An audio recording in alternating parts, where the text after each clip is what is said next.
Hello and welcome back to Scared and Confused Hearts of Iron episode. I think this is 4 now. We're here with the third onesie click, and might as well just get back started again. So when we left off, I guess we were just moving in on the Chinese capital here, and I'm pretty sure if we look at how the war is going, China is 85% of the way towards capitulation right now. Which means that a 10 victory point city, it could tip it. It could tip it all the way. It depends how much they have left. Like I can see a city here, it's only worth 3. They have one here worth 3 and worth 5 and worth 1. So, I mean, I think 10 might be enough just to full out take out China right now. If that's the case, I'm not sure if they will surrender.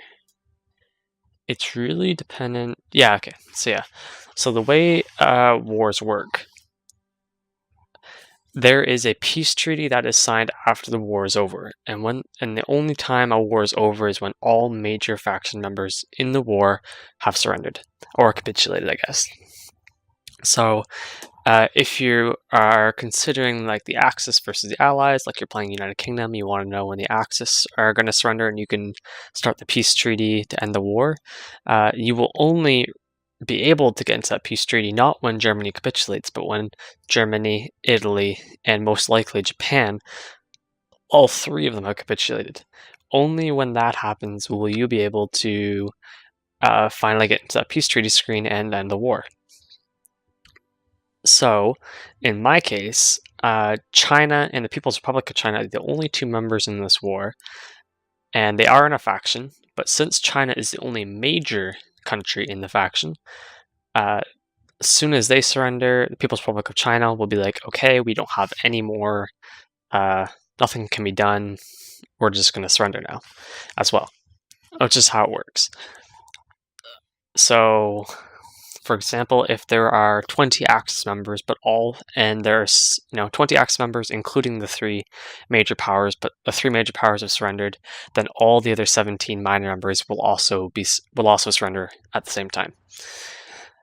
So, if you are, that means that if you are in the Axis and your 3 Axis majors all get capitulate, and you haven't made your way as a quote unquote major power yet, that means that you will surrender along with the Axis in the war. Now, if you haven't had any of your land occupied, you're probably not going to lose anything, so it's not a big deal, but that is how it works. So we'll see. I think we are 1 day and 15 hours. It's kind of strange. You know, well, I've been 1 day 10 hours, but oh, I see. Okay, so in 1 day 10 hours, we'll take control of their capital, and we'll see if that's just enough victory points to force China into capitulating, which will mean they'll capitulate at the same time, which means Japan and I, as well as their 2 puppet states up here, will be drawn into a peace treaty. Peace conference, I guess it's called, and we'll divvy up China. I'm not sure how. Yeah, so our war contribution hasn't been all that great. We only have 112 score as opposed to the 700 or a little bit over 700 of Japan. So we probably won't get a whole lot out of this.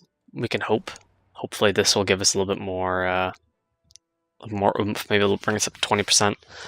But it looks like Japan is going to get the lion's share, which is fine for now. What I'm hoping for in this is to get just enough population and land that I'll be able to use it to kind of snowball into taking more land from Siam, France, British Raj, people in this area. So as long as I can get, enough of a gain that'll happen, then we're good. Another thing to consider is that when an AI decides it wants to enter a peace conference, usually it's somewhat scripted as to what they'll take. So in this case, with Japan, They'll probably take like the northern and eastern coast, but I'm not sure how they'll deal with like up here or down here where they aren't like scripted to take it. I don't know. We'll see. We'll see. Maybe they'll want to puppet China. I'm not really sure.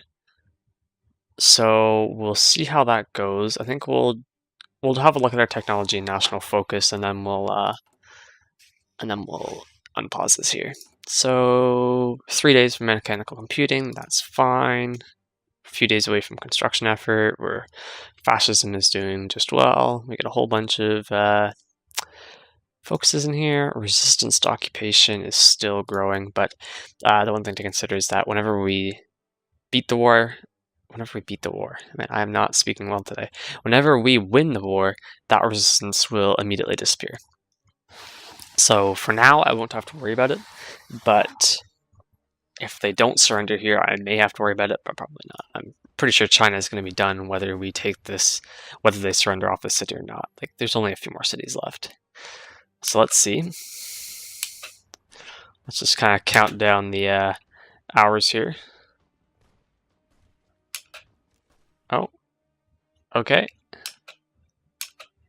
It looks as though we might have to do a little bit more. 96% of the way. Okay, so now it's just a check. So their capital has moved all the way up into northeastern, like Mongolia almost. Oh no, Mongolia is up here. So this is like just, the steppes of northeastern China, or northwestern China. So what we'll have to do is we'll have to take, I bet you this 5 victory point city right here might just be enough. Otherwise, we will have to make a push on the capital, but I don't think that'll be necessary. I think making our way into here will be just fine. So we'll start that battle. It looks like they're planning on making quite the stand there. They're pulling a lot of people back from the front. So maybe what I'll do is I'll start to push these guys into here. We've circled this unit, so that means that they're going to become undersupplied. So they're going to take the encirclement penalty, which happens if you have people attacking from all sides, as well as they'll start to get undersupplied. So the way encirclement works in this game is if you have a unit that is surrounded by enemy provinces, like this guy is right here, completely surrounded by my provinces and my units, he can't get supplies. This unit can't get supplies. There's no railway line, there's no road that they can use to get supplies in because I completely own all of the areas around it. I mean, if they were particularly adventurous, perhaps they could try and float some supplies down the river, but theoretically, but not in practice in the game. So this unit will start to dwindle in strength, and eventually they'll become overrun, and they won't retreat, they'll just get flat out disbanded. This can be pretty devastating if you get a large section of your force encircled, because oftentimes you'll start losing supplies, and then you'll end up losing so much supplies that you can't actually fight your way out. So you become this kind of sitting duck for the enemy. It's not a lot of fun. So you kind of want to avoid that as much as possible and try and force the enemy into those encirclements as much as possible on the flip side. So we've got 4 divisions just starting the attack onto here, which is good for us. And we will start moving in units to pressure this city on multiple points. Whenever you attack a city on multiple sides, you start to gain benefits. So you start off with, what's it called? There is a benefit to, I don't remember what this, like the combat buff is called. Maybe it's here now. Oh yeah, attacking from multiple directions. So it does reduce like fortification effects. So that's the first step. But if you completely encircle them and start attacking them like from behind here, then you'll get that encirclement bonus you saw before, where I get 30%, where they lose 30% of their attack and defense, which is really, really good for us, not for them. So we've left off pretty much just about done this industrial tree. We're going to keep going so we can get those research slots. Research is really important. Alright, so now that we're talking from multiple different directions, and more importantly, we've got a lot of divisions attacking on a front that doesn't have a river crossing, which is pretty good for us. It means that whenever they do join the fight, they won't have this river crossing penalty. I don't think, anyways. It might be the fact that they consider this a river crossing, but I highly doubt it. Oh, they actually did take back that city up there. Oh, I didn't even notice that. Yeah, let's make sure that we don't keep that, lose that for too long. Okay, we got it back. I'm going to garrison these 2 units up there while we take the city.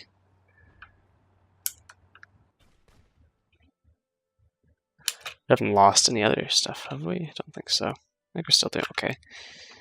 So, resistance to occupation, still there in Sichuan. It's up to 30% now. You start to lose a stacking amount of manpower and resources, and they start to, have uprisings which damage your factories in that area. So for me, who only have 1 factory there, it's not a huge deal. Plus, it only provides like 20 iron, or 20 steel, sorry. So, not a big deal for us. So we are slowly winning this.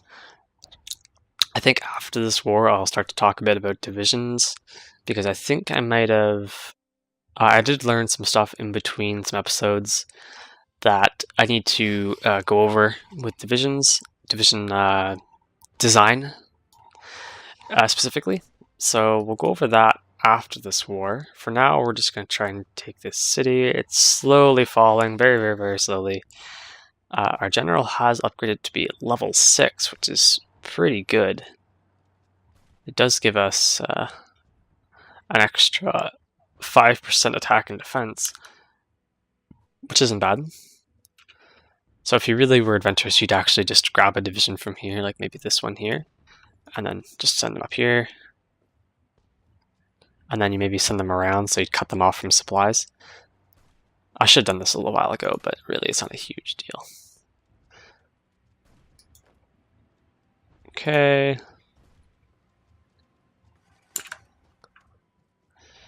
Still going. Man, this is coming a pretty long and drawn out battle. Okay, so it's because another division joined in. A People's Republic of China division, actually, is what it looks like. If I'm not mistaken, that's their flag. Yeah. Not a big deal. We'll still take this eventually. Do I have any more units just lying around? No way. If we lose this, it's not. If we lose this province and they're forced to retreat, not the biggest problem in the world. Okay, so let's try and move these 2 divisions around. Apply some pressure. This is where trying to attack over a river and trying to attack entrenched divisions is always pretty tough.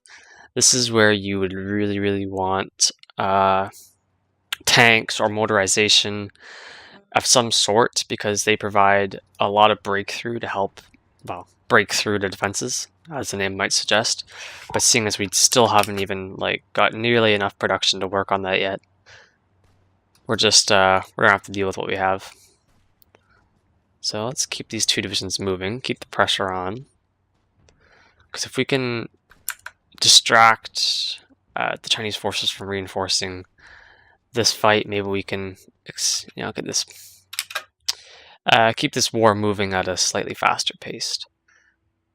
I've also got these 5 victory points here worth considering if we can't take this city, but I don't think it'll be. Well, I hope it won't be too much longer. Although they are putting up a pretty good fight, especially this division right here with 290 defense. It's pretty decent. So the Reign of Terror.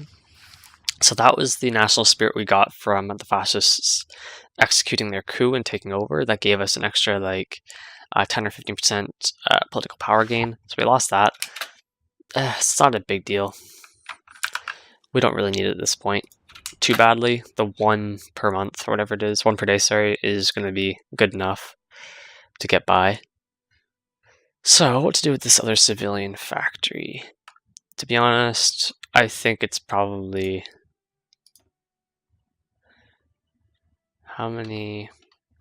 Let's continue to work on civilian factories, just for a bit more. Another set of civilian factories here, and then after that we'll start working on some military factories.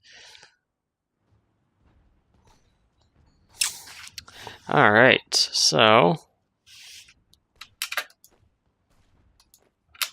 Still trying to push through. And nothing really is coming of it. So, in this case, if you've got a city here, that you can't break through, you don't have the vehicles to break through, your attempts to try and work around the city have failed.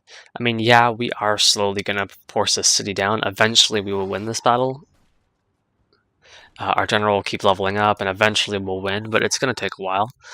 So, perhaps just, taking half the divisions, quickly redeploying them to another spot, like here, and then making a quick push where I don't need to make a river crossing in the Chengdu would be the better solution. So let's try that. So let's just take half these divisions, 23, 12 of them. Let's put them in a separate army. We don't have another general, so maybe we should actually just keep them in that army, but just have them draw a front line. A separate front line right here, just that one settlement. Have those 12 divisions go man it. Did I get it? Oh no, I have 23 divisions switching spots. I don't really want that. Well.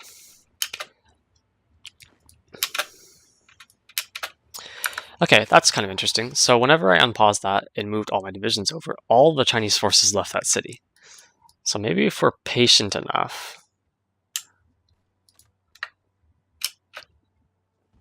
Oh, I didn't want to do that. Stop it. Stop it. Okay. Well, that didn't really work. I didn't really want them to automatically execute that battle plan. Oh, research slot. Yeah, let's keep going for that. We don't need to worry about conscription laws. What should we do with this 150 political power here? I think a theorist. Maybe we should start working on the land doctrines and start reducing that technology time. It's probably a good thing to do. All right, so let's end the episode here.